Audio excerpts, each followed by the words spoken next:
was hired to spearhead the Sustainable Resource Facility project in 2017. He has been a almost lifelong resident of Sugar Valley since the 6th grade. He is dedicated to a sustainable Sugar Valley, and at this point in time, I'll turn the podium over to Brian for his opening remarks. Brian?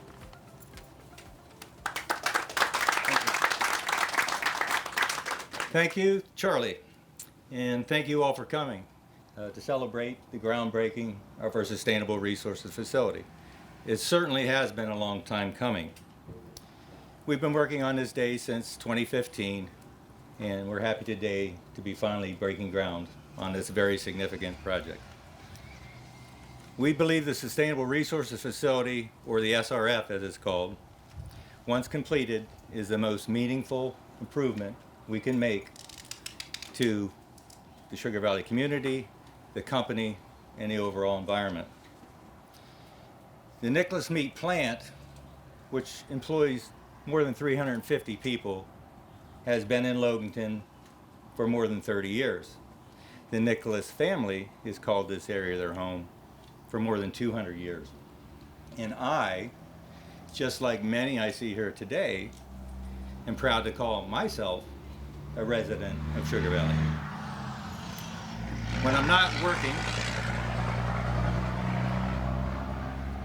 I spend most of my spare time hunting the mountains of Sugar Valley, fishing the various lakes and streams and rivers in the area. So, although I'm Nicholas's sustainability director, I also have a personal interest in seeing this project succeed. I recall when I was in the 6th grade catching my first native brook trout in a small tributary to Fishing Creek.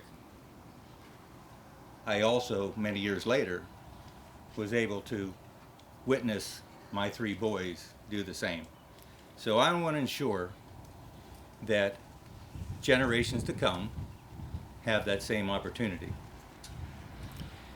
I believe the SRF is ethically and environmentally the most meaningful improvement that will demonstrate our commitment to the future. As a little background on the SRF, we hired a company in 2015 to do a feasibility study.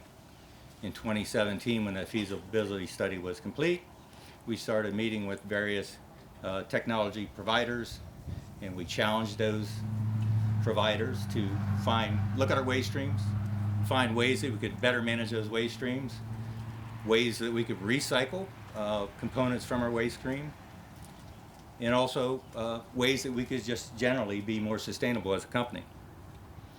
That research culminated in the plans for our Sustainable Resources Facility. Without question, this is the most ambitious project that we have ever undertaken as a company. Indeed, I know of no other meat processing facility in the U.S. that will bring all the components of sustainability together that this project will. In the November of 2017, we hired a company called Global Water Engineering to design the system.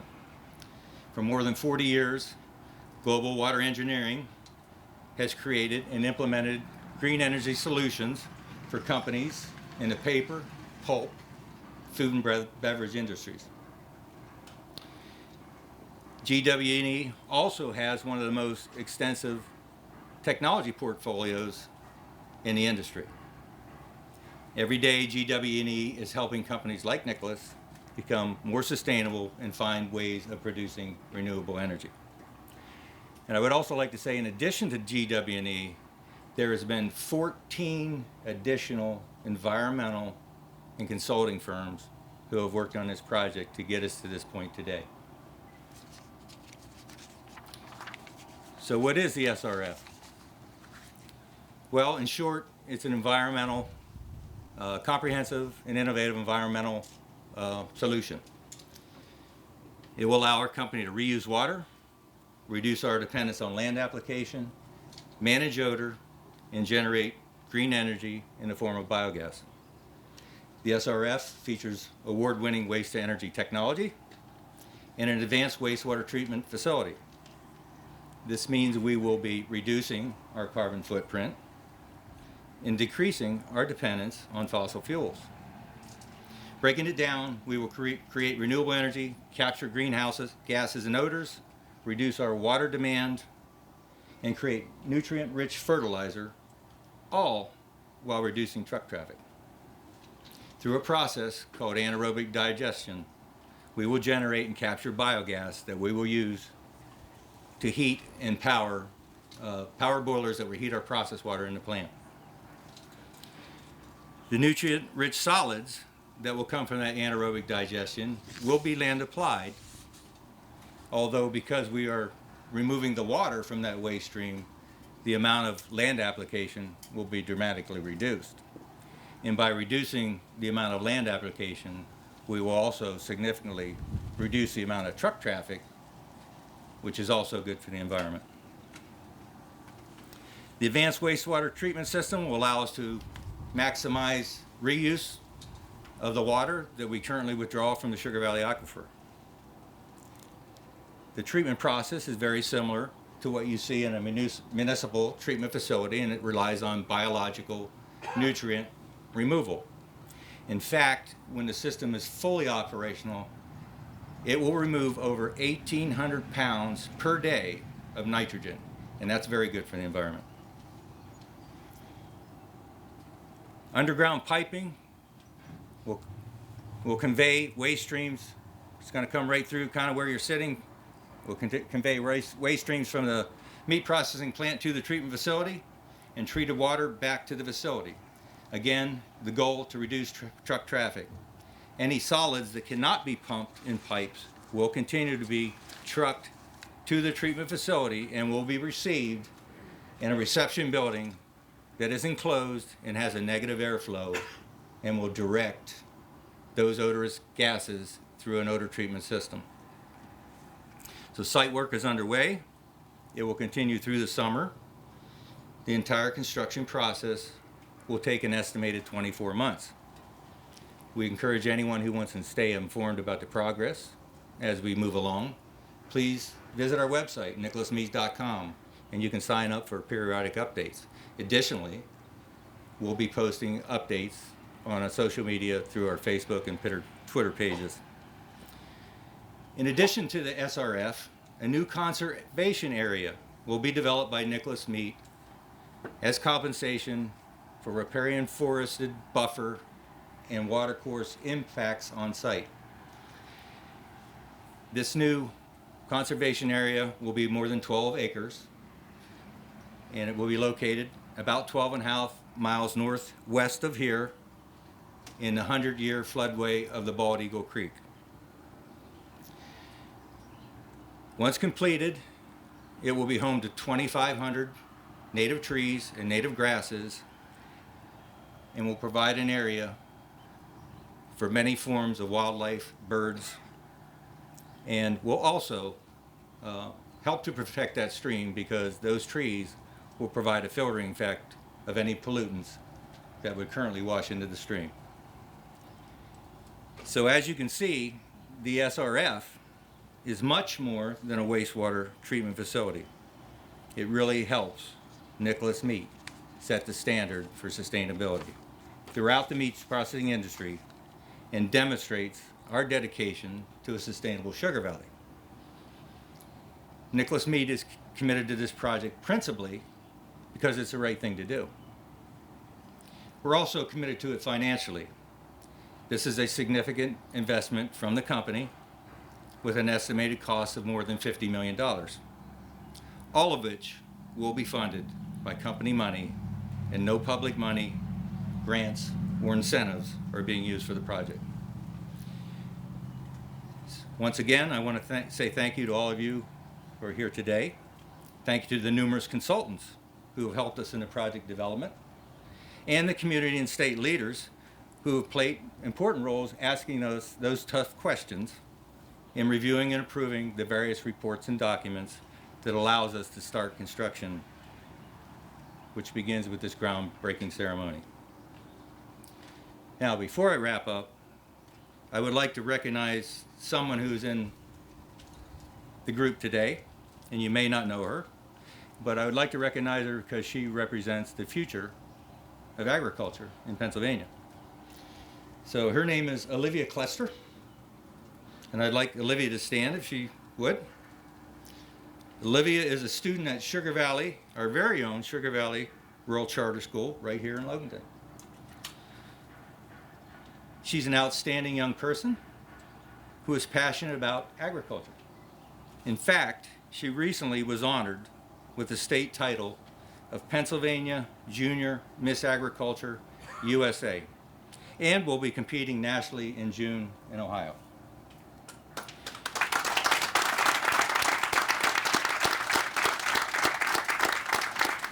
She wrote us a letter asking for the opportunity to learn more about the company and to help her be more informed about Pennsylvania agriculture, and especially businesses in her hometown. Olivia, thank you for your involvement in agriculture, and best wishes in June. We appreciate you, your mom, and your sister spending time with us today. Thank you, everybody.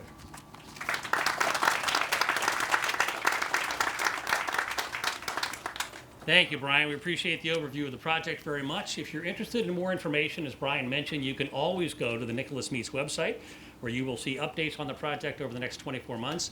Also, in the material that is attached to your coffee mug, there's the agenda, and then there's also information on the Sustainable Resource Facility right behind the agenda. So you've got some hard copy material that you can take with you as well that will provide a bit more detail. It is now my honor to introduce Pennsylvania Secretary of Agriculture, Russell Redding. Russell C. Redding was nominated by Pennsylvania Governor Tom Wolf and confirmed in May of 2015. He had previously served in that role in the administration of Governor Ed Rendell from 2009 to 2011. Redding is the former Dean of the School of Agriculture and Environmental Sciences at Delaware Valley College. He has extensive experience as a public servant, having spent more than 20 years serving Pennsylvania in Harrisburg and Washington, D.C. He worked on Capitol Hill as Ag Policy Advisor to U.S. Senator Harris Wofford, and served for 16 years in the Pennsylvania Department of Agriculture. Please join me in welcoming Secretary of Agriculture, Russell Redding. Hey, Charlie, thank you. Good morning, everybody. What a beautiful valley this is, and every time I travel through, just looking left and right, reminds you just how blessed we are in Pennsylvania, right? To get off the major interstates and tuck into these beautiful, productive valleys. So thank you all for being here, being in this valley, protecting this Sugar Valley. It is home to many, and as Brian shared his experiences in the woods and streams, absolutely, this is a beautiful spot. Thank you to our royalty. Congratulations, thank you. Thank you. Thanks for being here. And as I look around, my experience has been, when we're under a tent, right, it is a good day. And you get a chance to look around at who is here, and everybody here has a connection to this industry, to this company. I just ask you to take a moment and look around. If you're here, you're in special company, right? You were thought of as somebody who was critical to this company's past and its future. So thank you all very much for being here. Very much appreciate the opportunity to join you today. It really is an honor to be part of this celebration. I know this has been years in the making and not easy to do at many levels, right? But ultimately making the commitment to build this facility, the scale as Brian's described it, is a significant investment in Pennsylvania agriculture. It's certainly important to Nicholas Meats, but at the end of the day, it's also what is important to Pennsylvania in this valley. So to the family, thank you very much for making this investment. To all of you, I think we all stand here, arrive here, different people than we were a year ago, right? With what we've witnessed, the challenges that we've all individually have confronted, that collectively has confronted. But as I look at the agricultural industry, I stand here even more proud of what agriculture is in this state and what we have because of what it did and continues to do for Pennsylvania. Right? When I think about the challenges of the last year, you can't but just be humbled by what agriculture did to keep us fed. Right? Let's admit, I mean, there was a point when there wasn't much else we could do but eat. Right? And to be in a place that is secure in its food, yeah, there were some challenges, but those challenges were created by supply chains and shift in patterns of consumption. But at the end of the day, we were fed. And every one of us should be grateful for what Nicholas Meats did and the 350 employees and all the contractors that were part of that. But think about that in the context of our state and our nation. We were reminded that food security is critical, and that agriculture is part of both our national security and it is part of a civil society. I think that's a really important statement. So my hope is that folks who have witnessed what has happened the last year continue to be mindful that maybe what was taken for granted before COVID in terms of agricultural production in this state and nation is now sort of in view and revealed to them in new ways. That what we have in this facility, what we have in this valley, what we have across the state is something that we should treasure and honor every day. So this moment gives us a chance to sort of talk about that, but also very personally say thank you to the team that was in this plant and on duty who demonstrated that they are life-sustaining.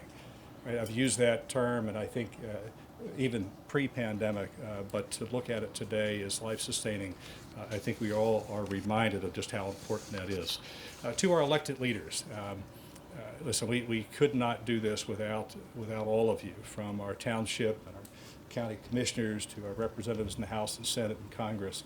You know, I think all have been amazingly engaged in finding solutions to, I'll just speak to the agricultural issues, but when I look at what the USDA did as an example, right, it would be impossible for agriculture to be in the state that it is today without that investment, right? And seeing it on farms, I've had enough conversations with individual farmers to know what that has meant to stability. But it goes to the first point of the investment in agriculture that's required. But a note of thanks to all who serve.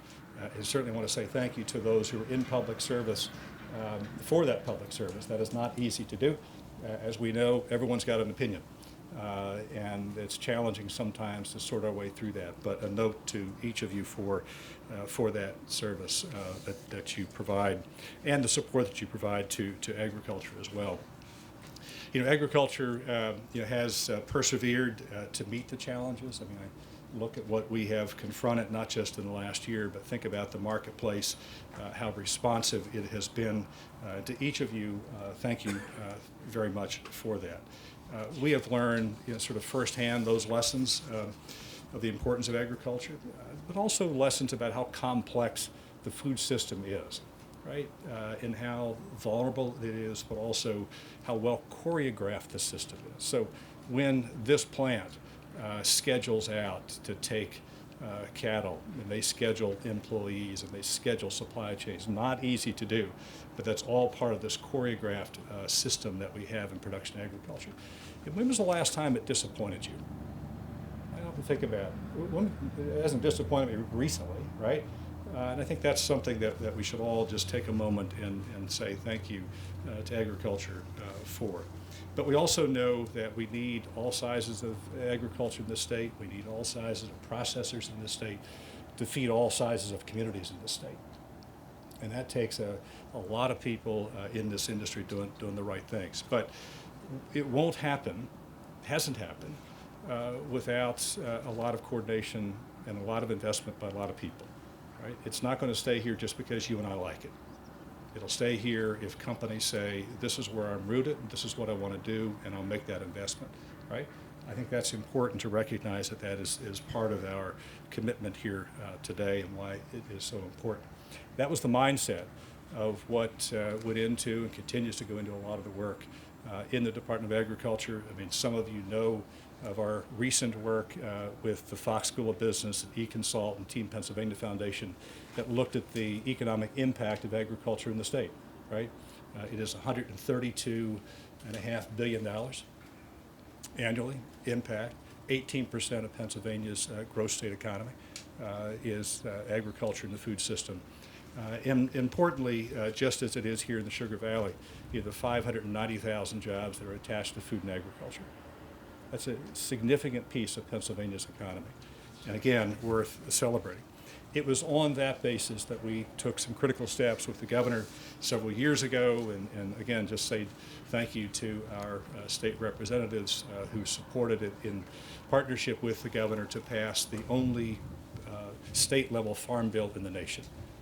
You know, think about that. I mean, we're in competition with a lot of other states, but there's not another state that has taken the effort in leadership to develop a state-level farm bill that is as comprehensive as Pennsylvania's. And I think it's a great story about what we value, what we see as the future of agriculture here in Pennsylvania.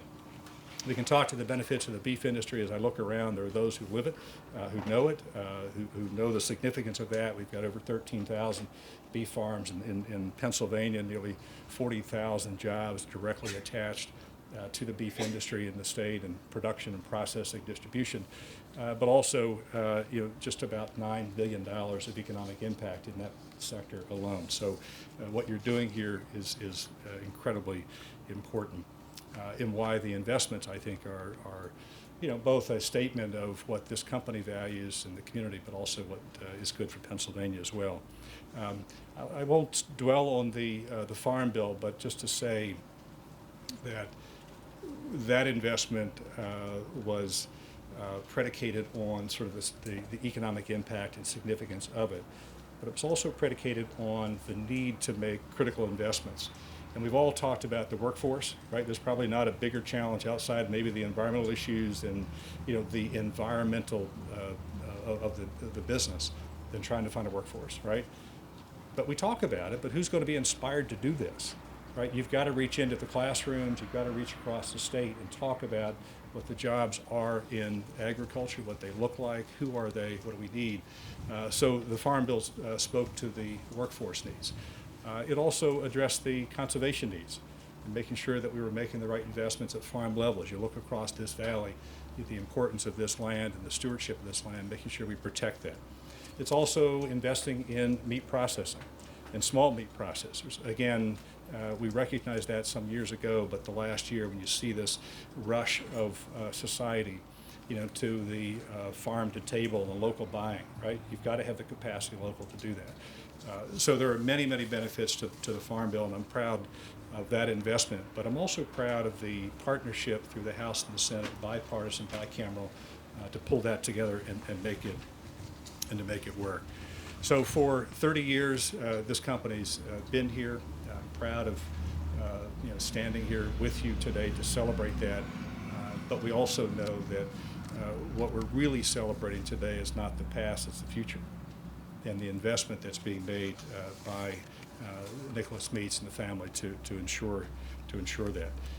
There's a lot I can say, but I'll just end with two key points. One is, as I look at the future of agriculture in Pennsylvania, you know, there are several imperatives, and it goes to my point of what do we envision here in the state. We spoke of, you know, what that future looks like in each of our roles. But I see tomorrow with, you know, being able to have high levels of production that will be achieved with negative impacts on the environment, and the impacts will be shorter and reversible. Right? It's one of the imperatives.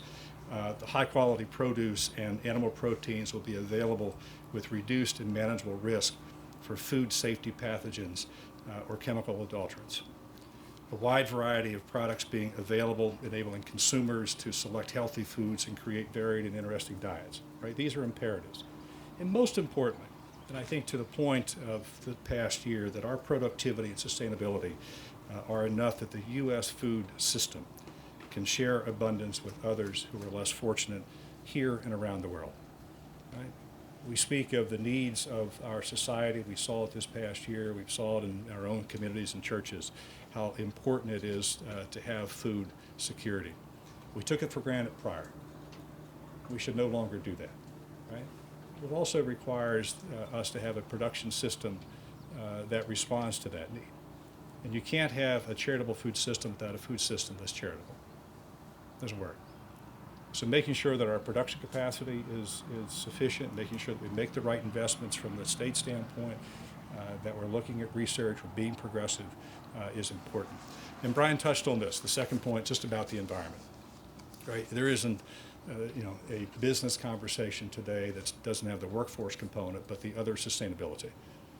And either you do that as a core principle and ethically as noted here, or it is thrust upon us by consumers. They do want to know intimately sort of what we do and how we do it, a protection of that environment. So when I look at this project and the comprehensive, and I'll say bold, approach that you're taking, that it's not one-dimensional. It's not just about water treatment, as important as that is. It's the integration of what you do to pull off, the other components of waste processing, right? It's the energy, it's being sensitive to the climate, it's the greenhouse gas, it's the biogas production, it's the odors. I mean, that's a really bold approach and important, and I think it speaks to what company values are, certainly, but also the expectations that we have both as a valley, as a state, and as consumers. So to each of you, thank you for being here. Thanks for being under the tent. It is a pleasure to be with you. I'm honored to stand with this team, but also have high hopes about what that future looks like, both in terms of the investments, but also what we've learned the last year and how critical agriculture is to our nation and our state. So thank you very much for being here. Thank you.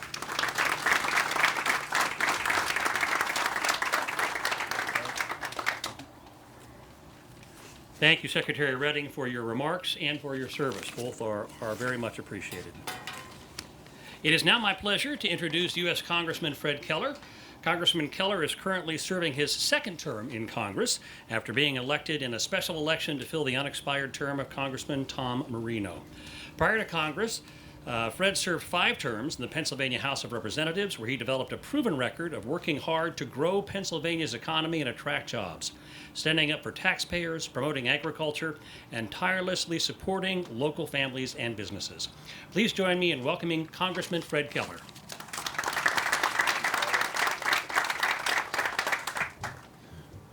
Good morning. It's a pleasure to be here today with everybody at Nicholas Meat. The family, outstanding individuals, as was noted in the beginning, the heritage of the work you've done here in the Sugar Valley. It's incredible, and the first thing I would like to do on behalf of the people of PA 12 is say thank you for what you do and your investment in our community. Ensuring, and this is what I look at with businesses, and I met Secretary Redding, it had to be over a dozen years ago, when he was Secretary with Governor Rendell. And I was in private industry then, in the lumber business. And just really, when you look at what businesses do and how they get the job done, that's who we work for.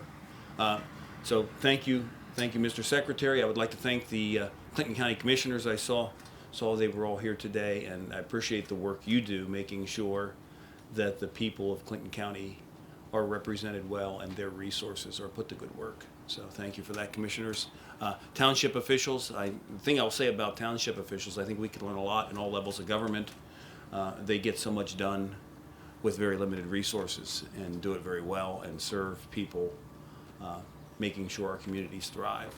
But we're here today because of Nicholas Meat and Doug and his family, their vision over the past 30 years in making sure that we have a thriving agriculture industry in Pennsylvania. And I think about that all the time. Number one industry in Pennsylvania is agriculture. Number one industry in Pennsylvania's 12th Congressional District is agriculture. And it's so important to what we do and how we can make sure that our communities not only survive but thrive well into the future. And it's just like the vision here at Nicholas Meat. And this is what we find with our agriculture community. A little bit about my growing up, my stepdad was a farmer. Now I didn't grow up on a farm. I was in school. He and my mother got married after after I got married. But I did a little bit of work on the farm, and I was the kind of kid that I would go and do something. He'd say, "Do this," and then come back and he'd give me another thing to do. And then I looked at that and I thought, well, I'll go in the lumber business because this, working on the farm's too hard. And then I went into politics. I don't know what must be going downhill there a little bit or something. I don't know. But no, seriously, on the whole thing is, when we talk about what we've encountered, just over the last year, and people trying to figure out how to get things done and do it safely, care for one another, care for our environment, and make sure it's sustainable well into the future. Our farmers have been doing that since the beginning of our nation, since the beginning of our Commonwealth, the birthplace of America, Pennsylvania. And in that tradition, Doug and his family are continuing to do that every day. You look at the project, it's about doing the right thing for our environment. It's about doing the right thing for our community and making sure that Nicholas Meat is successful well into the future.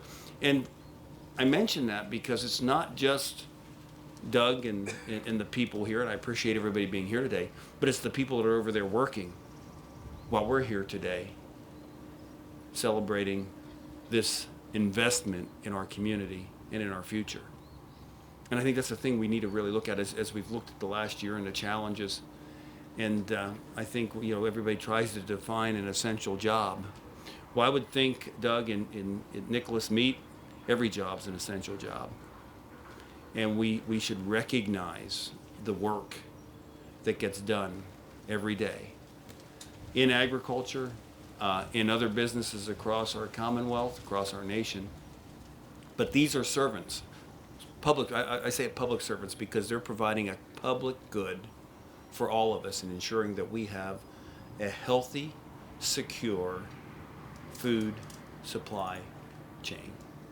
They do it so very well. They do it better than anybody else could because they understand the challenges. A lot of times people might recognize, and we hear from time to time about how hard we work and things we do, and I know the secretary does a great job, and I'm sure we both hear it.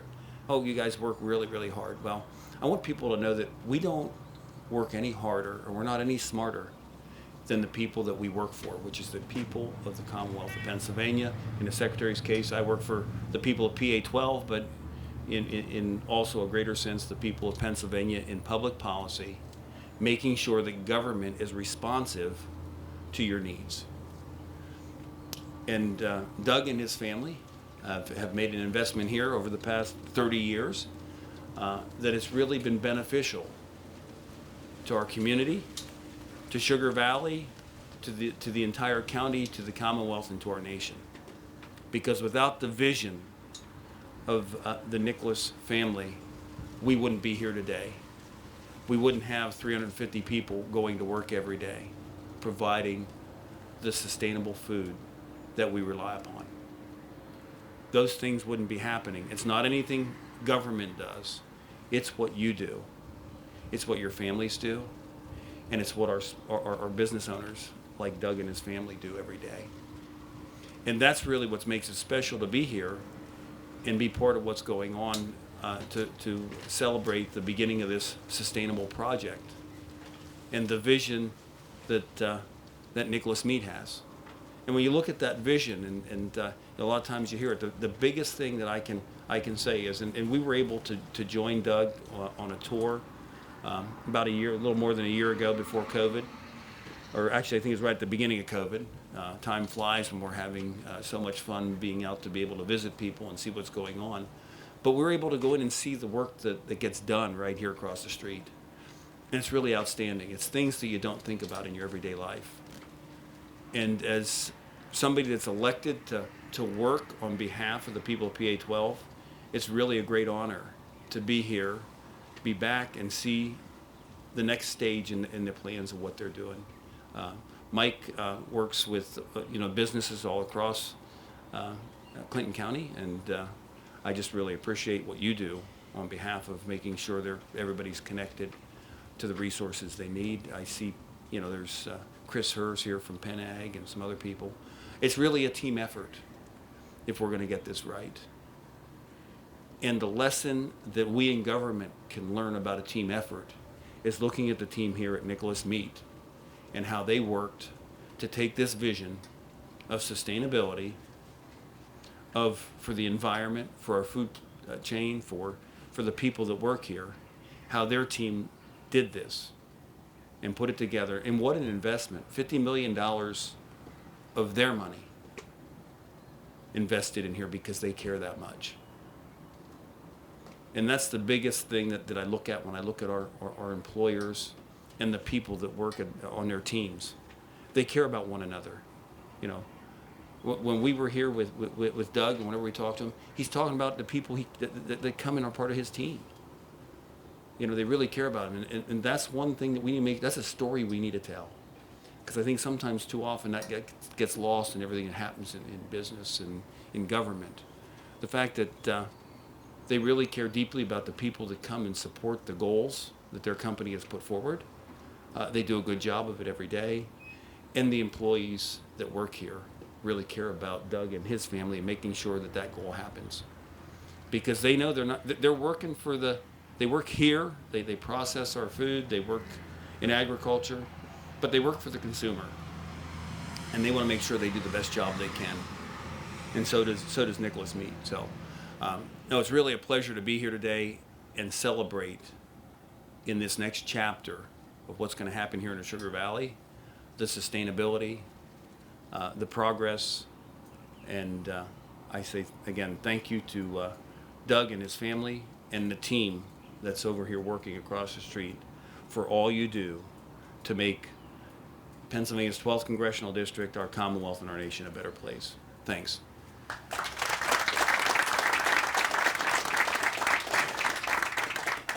Congressman Keller, thank you so much for those remarks. Very much appreciated. It's now my pleasure to introduce Doug Nicholas, Vice President, Chief Operating Officer for Nicholas Meat. Doug is one of the principals of Nicholas Meat. He is very much committed to a sustainable Sugar Valley, and it's his vision and his commitment that has really driven the process of this sustainable resource facility.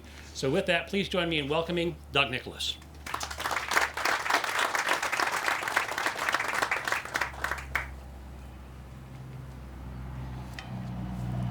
I want to start off by saying thank you to Secretary Redding and Congressman Keller for your presence here today and your continued support of Pennsylvania agriculture and businesses like ours that provide beef products to the consumers of Pennsylvania as well as around the world.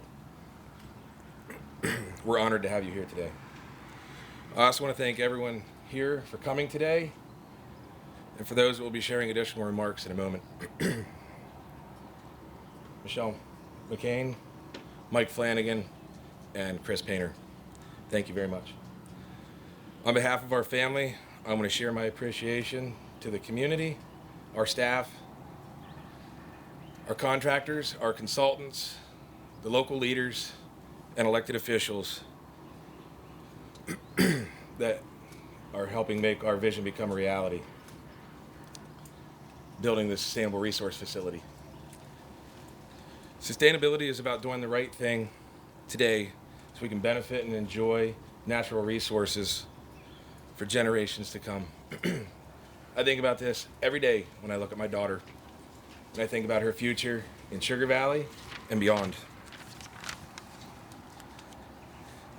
A commitment to sustainability today is a commitment to the future, and that's what today is all about. The building of the Sustainable Resource Facility and the development of the Conservation Reserve demonstrate our commitment to a sustainable Sugar Valley. Thank you again for coming and sharing this day with us. We truly, truly appreciate it. Thank you. Thank you, Doug. And we may have the youngest person involved in a groundbreaking with Kennedy in just a few minutes. So we'll be looking forward to that, Kennedy. Unfortunately today, Representative Stephanie Borowitz has been called to work in Harrisburg, and so she's been kind enough to send Michelle McCain, who's been kind enough to come join us and share some remarks from State Representative Stephanie Borowitz. Michelle?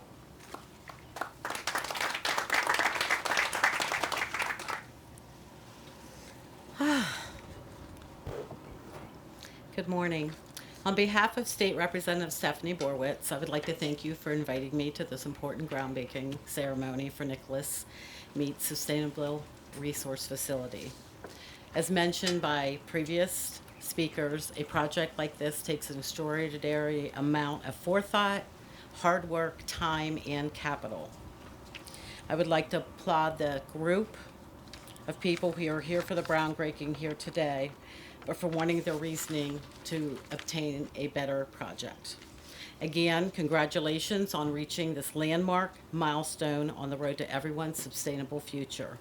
May the next milestone of this endeavor be met with the same success as reaching this one. Thank you again for the opportunity today to be part of this ceremony. Thank you. Thank you, Michelle. Next up, Mike Flanagan, President and CEO of the Clinton County Economic Development.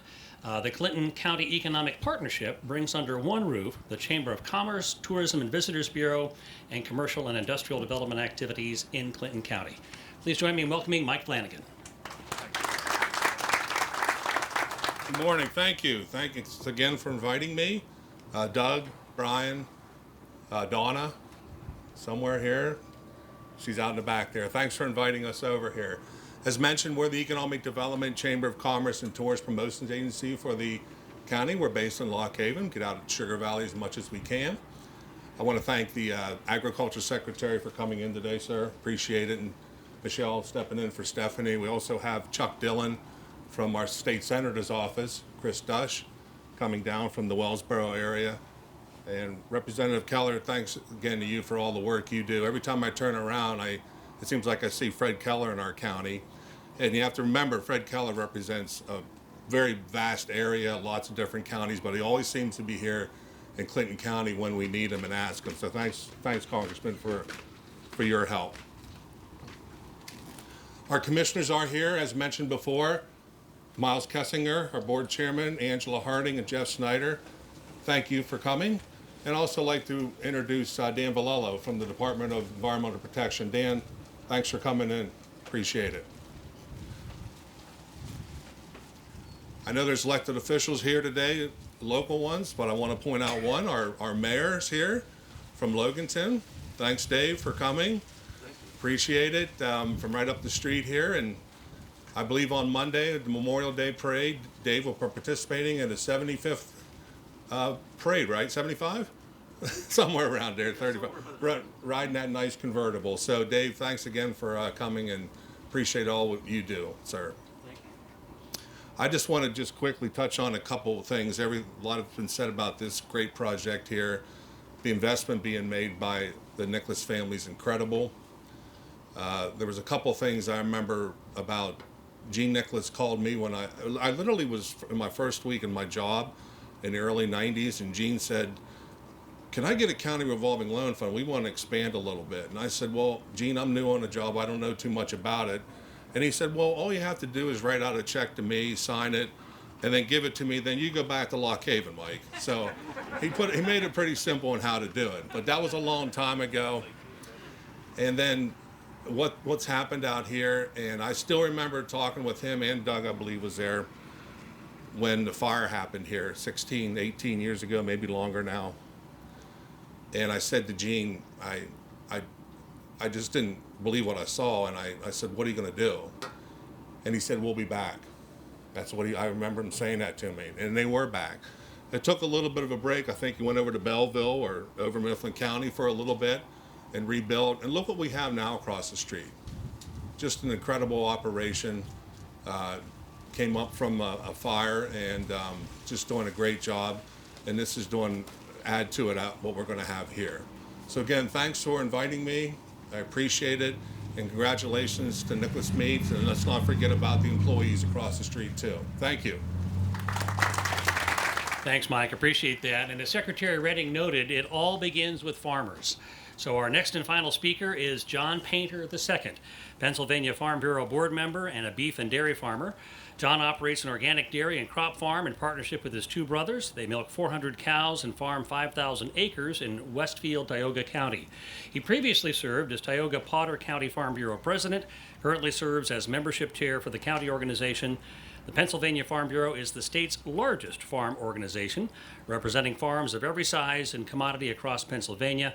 John has marketed his cattle to Nicholas Meat for the past 8 years. John? Good morning and thank you. As the final speaker here today, I'm kind of in a unique situation. I mean, how would you like to be following the likes of Secretary Writing and Congressman Keller? So, and then to top that all off, I'm standing between lunch and the ceremonial first dig. So, however, as a Pennsylvania farmer, and more specifically, a dairy farmer and beef farmer, I think it's very important that I am here on this occasion. Pennsylvania is home to 8,800 beef farms and 5,400 dairy farms that also produce beef at the end. Nicholas Meats is an important market to me and my fellow beef and dairy producers. What they do and how they do business matters to me.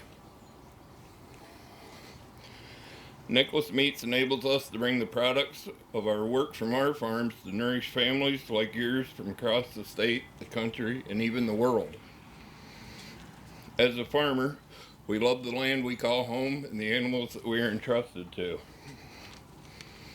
The responsibility to care for both our environment and our livestock is something that we take very seriously. Consumer expectation and demand for safe, quality, and sustainably produced beef has never been greater, and the agriculture community has responded. Customer expectations and demand for safe, quality, sustainable beef. And an example of that is today, U.S. beef cattle produce 31% more beef with fewer resources than they did just 30 years ago. The U.S. also has the lowest emission intensity per pound of beef produced and has been the world leader in this since 1996. Agriculture is committed to sustainability, and with the construction of the Sustainable Resource Facility, Nicholas Meats, our partner in bringing beef from families like mine to families like yours, is demonstrating their dedication to sustainability also. On the Nicholas Meat website, it states, "We believe whatever we do today, we can do better even tomorrow." As the farmer has marketed their cattle to Nicholas Meats for the past 8 years, I know this to be true. The Sustainable Resource Center is a model for the rest of the meat industry. It just demonstrates continuous improvement and innovation to do better, always. To the Nicholas family and their dedicated employees, I say thank you and congratulations on this special occasion. Thank you.